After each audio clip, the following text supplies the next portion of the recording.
Good, happy Saturday morning. I'm Riley King, and welcome to Good Morning, New Hampshire. Let's get started. First up, mother, son hit by car while walking home. Let's take a listen to this video from WMUR News 9. Begin at McMulkin and release today the 2017 Cadillac XT5 luxury crossover for $449 a month. Leave your mark on every journey you take with a Cadillac from McMulkin Cadillac.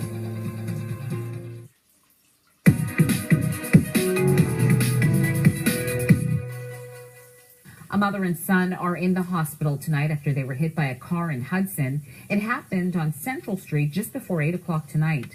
Police say the two were walking home from Fright Night at the community center.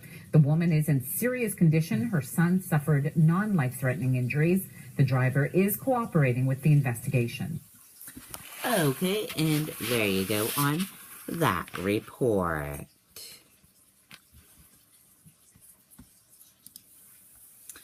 U.S. Attorney's Office established Election Day hotline.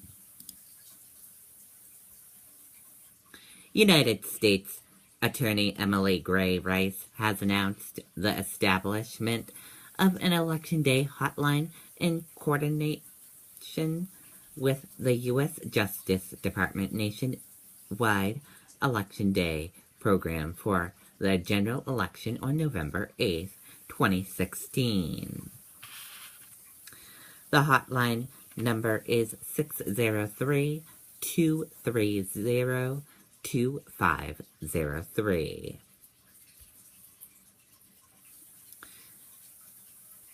And there you go on that report.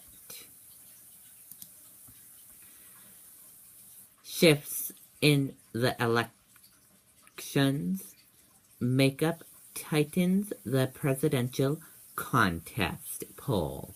Let's take a listen to the video from ABC News. For targeting the FBI director during the course of this campaign, Trump now praising the FBI. And it comes just as the new ABC News tracking poll shows the race between Trump and Clinton tightening to just 4 points now. This was even before today's news. Here tonight, ABC's Tom Llamas.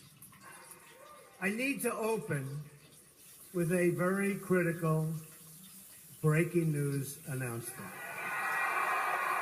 Tonight, Donald Trump celebrating that October surprise. They are reopening the case into her criminal and illegal conduct that threatens the security of the United States of America.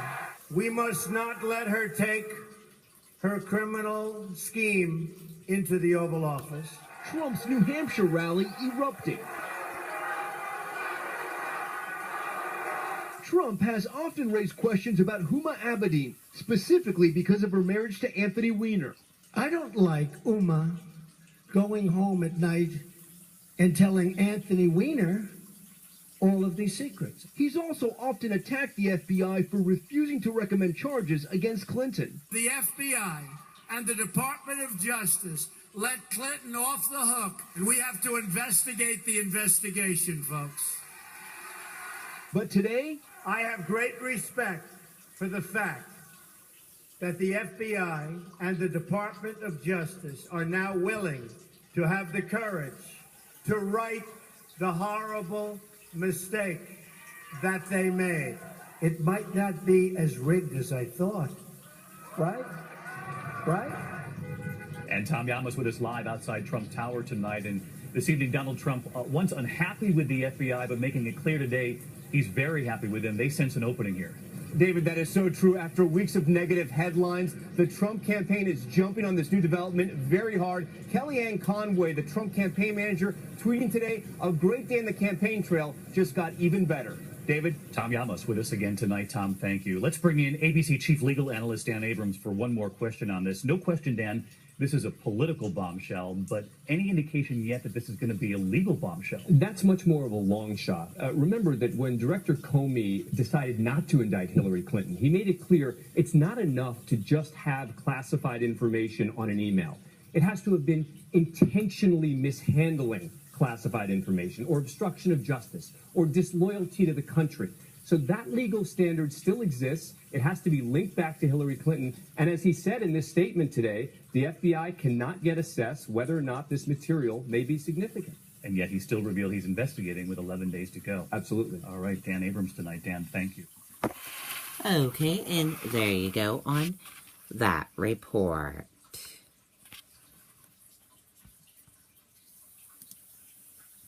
At Chicago O'Hare, American Airlines 767 catches fire on runway. Let's take a listen to this video from CNN.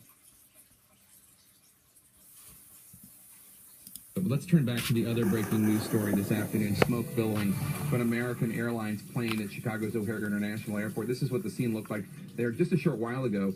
The FAA said that the plane had to abort its takeoff after blowing a tire, but now the airline is telling a different story than the FAA. Let's go back to Ryan Young, who joins us on the phone from Chicago. Ryan, what is American Airlines saying about the cause of this crash? And Jake, as you know, in fast developing stories, we're getting different information coming in every few minutes. What we've just learned, apparently this plane landed from Heathrow Airport and then was taking off 3 hours later, headed to Miami. And of course, just like you said, the FAA originally said that it was a blown tire. So now we have a new statement from American Airlines. And that statement reads, American Airlines communications spokesperson Leslie Scott tells CNN, American Airlines Flight 383, which was a 757, bound for Miami, aborted takeoff due to an engine-related mechanical issue. The 161 passengers and 9 crew, they're playing on the runway, and buses are en route to pick up the passengers and then bring them back to the terminal. Of course, we have images of smoke billowing from the airport. This has been a lot of confusion. Obviously, you have the airline saying one thing, you obviously have the FAA saying something else. We now know that 3 runways are shut down at O'Hare. This is the second busiest airport in the country. We are still trying to gather more information. All right, Ryan Young, thank you so much. Okay, and there you go on that report. Now let's turn to the weather now. Let's take a look at your radar right now, and here's a live look on radar right now. As you see on radar, we have some rain showers and clouds still lingering around in New Hampshire, so throughout the day we could see some rain showers. Now let's take a look at your weather on our weather system. Here's a live look. Here's a look at your weather on our weather system. Your wind speed peak is 4 miles per hour. Average is 1. Current is 2 from southwest. Your temperature is 89 degrees. Your humidity is 92%. Your dew point is 37 degrees. Your forecast is partly cloudy. And your pressure is 29.89. And your month rainfall total is 2.26 and 9.80. Now let's take a look at your next 7-day forecast. And here's a look at your next 7-day forecast. And your weather for today, shower or 2, 54 degrees. And that does it for our first half of Good Morning New Hampshire. We're going to take a quick commercial break. We'll be right back with more of Good Morning New Hampshire. Don't go anywhere, everyone. Bye.